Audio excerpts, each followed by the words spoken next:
Hey guys, thanks so much for being a part of Youth Leaders University. My name is Brandon Goff. I'm the youth pastor at Ebenezer Pentecostal Church in West Columbia, South Carolina, and it's such an honor to be here with you today. We're going to talk about off-night services, and we're going to talk about switching things up just a little bit.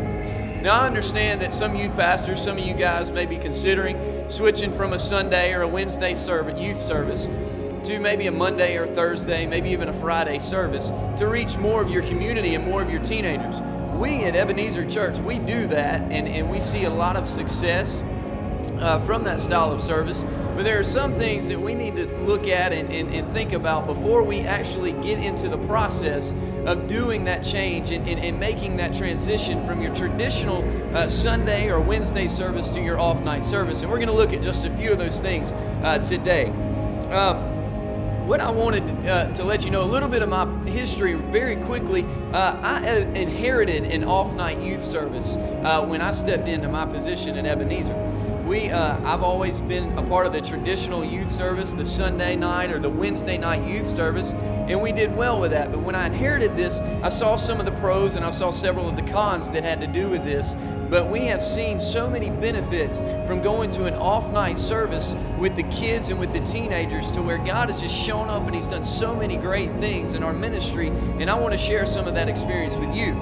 Some of the pros are, obviously, this is their night. The campus is empty. You don't have to worry about competing with other ministries on that night, because if it's our service, for example, is on a Monday night. You don't have to worry about competing with any other ministry on a Monday night because the whole campus is empty and no one else is doing anything. So that is a big benefit to them, and it kind of gives you room for them to own the entire church at that point, because they see that church on that Monday night, that is theirs. And so when they show back up on a Sunday or Wednesday, they begin to remember that, and so it shows them some ownership of the entire church at that moment. Also, another big pro is, teenagers. They're always looking for something to do during the week. And so on Monday night, our teenagers can say, hey, I've got something that I do on Monday nights. I can't plan anything around that. I can't do anything around that. Monday nights is my night at church. So it gives them something else to do, and it's a great thing. Obviously, church is what we want them to do. It also it gives them a chance that day while they're at school, that morning when they see their friends, they can invite their friends to school. And then there's no excuse of, well, I forgot, because you have a 2 or 3 day layover.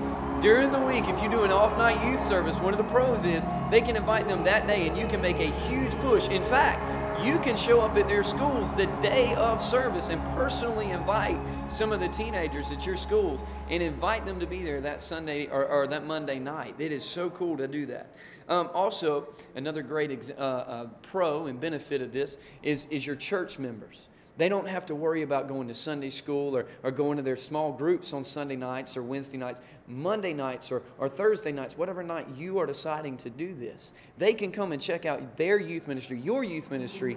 Your church family can come and experience what your teenagers are experiencing at the same time. Also, just a few cons very quickly. It is another night of the week. We do need to remember that. Our teenagers are getting busier and busier, and with sports and extracurricular activities, it is another night of the week that we have to be aware of. Your leadership, the leadership that helps you in your youth services, will most likely be getting off of work very close to the start time of your service, so you need to be aware of that. Also, you have homework, sports, and you have the ultimate excuse of, I don't have a ride. You have to be careful of that because parents are just getting off work and all those things. And then we have to get them home in enough time to get their work done for school, because we don't want their academics to suffer. We want them to flourish in every aspect of their lives. In my opinion, from what I've seen in doing an off-night youth service, the pros highly outweigh the cons. We have seen so much success and so many great things in this. There are a couple things that we need to think of before going in this direction. We need to ask ourselves, does my church family, does my community support this change, support this transition? You know, we have to look at the schedules of the church. You know, maybe your church does do something on Monday nights. Maybe we need to look at that and see, does my church family support an off-night youth service? Look at your community, because let's be honest, if your church is not touching your community, what are you there for? This isn't a country club mentality. We're here to raise a generation, to change the culture, to change the world. And the only way to do that is one community at a time. So you have to look at your community schedule and what your community supports and see if your community is ready for an off-night youth service to travel more or to bring more teenagers in to what you are doing at your church. Will your leadership encourage and support this transition? Will your pastor support this? Will he promote this within the church? Some pastors don't want but so many things going on throughout the week, and that is okay. Your pastor is your authority. We need to follow that. But we need to check and see if our leadership, if our church board, if our pastors, if all of our parents, if they support and encourage this change.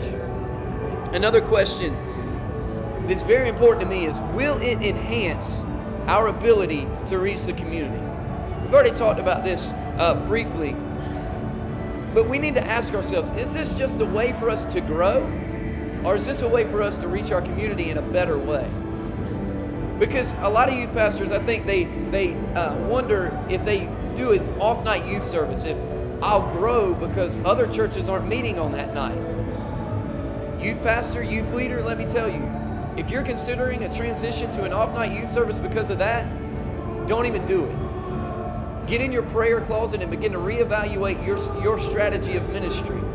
Because it's not about going from church to church and taking their teenagers. It's about reaching a lost generation to equip them to touch the world and change lives.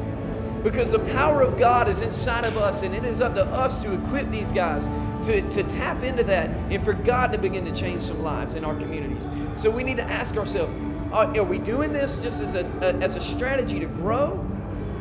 Or are we doing this as a strategy to grow and change lives in our communities? And then ask yourselves very quickly, am I committed to this? Am I committed to this? Because if you're not committed to this, it's going to hurt you. The thing is your leadership and your commitment and your discipline to your youth group and to your service is going to be challenged. Because it is another night to you.